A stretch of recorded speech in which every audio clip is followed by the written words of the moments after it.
Welcome students in online classes of Divine Public School. It's I, Vijay Kumar Gautam.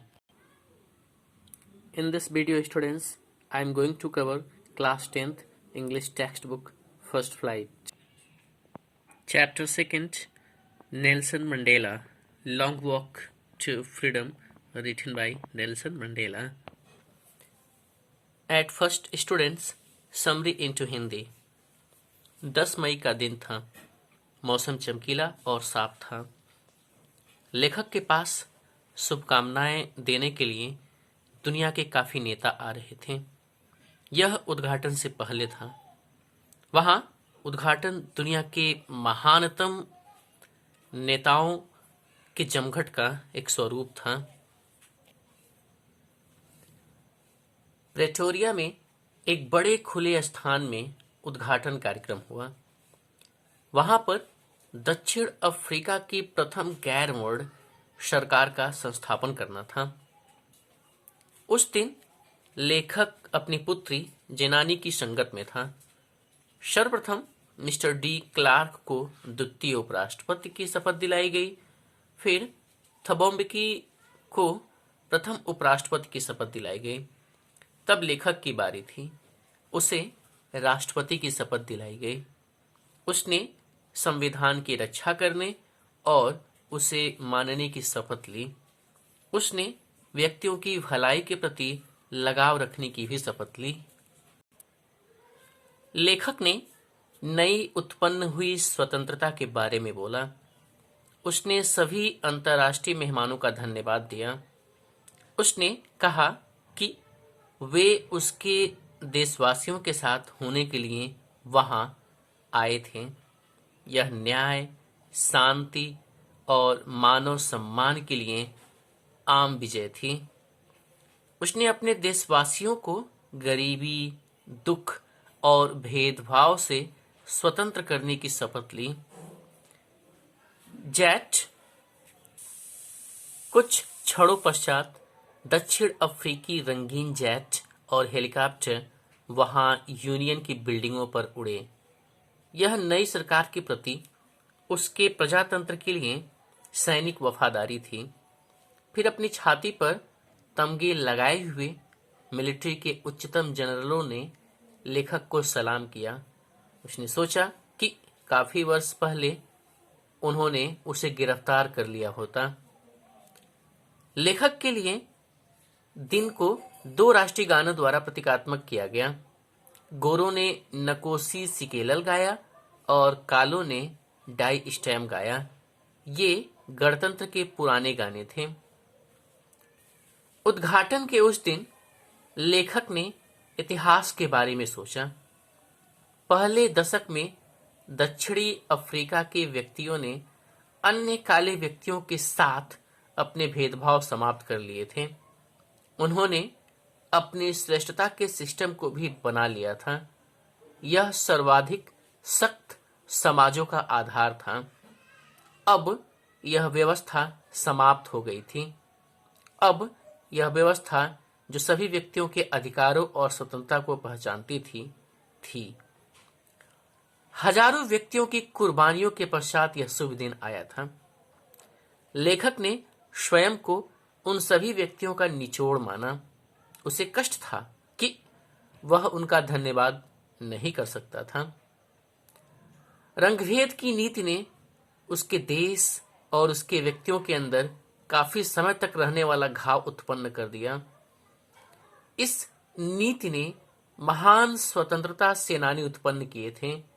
ये थे Oliver ताम्बोज, Walter सिसुलस, chief लथुलिस, Yusuf डाडोस आदि। वे असाधारण उत्साह, बुद्धिमत्ता और उदारता के व्यक्ति थे। देश खनिज पदार्थों में अमीर था, परंतु इसका महान धन इसके व्यक्ति थे। जैसा कहा जाता है कि not gold but only main can make a people great and strong. वह यहां पर चरितार्थ हो रहा था। इन व्यक्तियों से लेखक ने उत्साह का अर्थ समझा। उन्होंने अपने जीवन को खतरों में डाला। उन्होंने काफी संताप सहन किए। उसने सीखा कि उत्साह भय की अनुपस्थिति नहीं थी, परंतु इसके ऊपर विजय थी।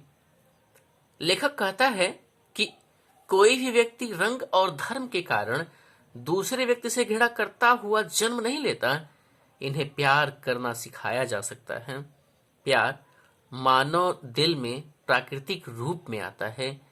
जेल में उन्हें दीवार तक लगा दिया गया था, परंतु उसने रक्षक के दिलों में मानवता देखी। यह मनुष्य की आवश्यक अच्छाई थी, इसे समाप्त नहीं किया जा सकता। जीवन में हर एक व्यक्ति के दो कर्तव्य होते हैं, अपने परिवार, अपने समाज और देश के प्रति। लेखक को इन दोनों कर्तव्यों को पूरा करने में काफी कठिनाई आई। यह इसलिए था कि दक्षिण अफ्रीका में काले व्यक्ति को यदि वह एक मनुष्य की तरह रहता तो सजा दी जाती थी। ऐसे व्यक्ति को अपने ही व्यक्तियों से अलग रहने के लिए मजबूर किया जाता। इसलिए उसने अपने परिवार के प्रति कर्तव्यों को पूरा करने की अनुमति नहीं थी। लेखक स्वतंत्र पैदा हुआ। वह स्वतंत्र होने की भूख के साथ पैदा नहीं हुआ था। वह अपने पिता की आज्ञा पालने और अपने कबीले के रीति रिवाजों को मानने में स्वतंत्र था, परंतु शीघ्र ही उसने महसूस किया कि उसकी स्वतंत्रता एक भ्रम था। उसने स्वतंत्रता के लिए भूखों मरना आरंभ किया। जब उसे स्वतंत्रता उससे ले लिया गया, विद्यार्थी के रूप में वह पढ़ने और जाने की स्वतंत्रता चाहता था। जोहानसबर्ग में युवा के रूप में वह अपनी ताकत के अनुसार बनने की स्वतंत्रता चाहता था। वह अपनी और परिवार की रोजी रोटी की स्वतंत्रता भी चाहता था, परंतु शीघ्र ही उसने देखा कि वह अपने भाइयों और बहनों की तरह वह भी स्वतंत्र नहीं था। तब वह अफ्रीकन नेशनल कांग्रेस में सम्मिलित हो गया। स्वतंत्रता की उसकी भूख उसके व्यक्तियों की स्वतंत्रता के लिए अत्यधिक हो गई। उसकी व्यक्तियों की शान से रहने की स्वतंत्रता के लिए इच्छा ने उसे ताकत दिया। उसने इसे बहादुर बना दिया। उसने उसे एक भिक्षुक की तरह रहने के लिए मजबूर कर दिया। उसके व्यक्तियों की जंजीरें उसके लिए भी जंजीरें बन गईं। लेखक जानता था कि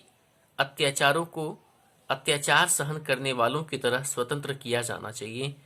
एक व्यक्ति जो दूसरे की स्वतंत्रता छीनता है वह घृणित हो जाता है। कोई भी व्यक्ति स्वतंत्र नहीं है यदि वह किसी दूसरे की आजादी ले रहा है।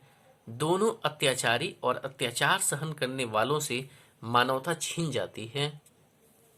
स्टूडेंट्स, रंगभेद यकीनन एक अभिशाप है मानव जाति के लिए। कुदरत ने सबको एक समान बनाकर धरती पर भेजा है।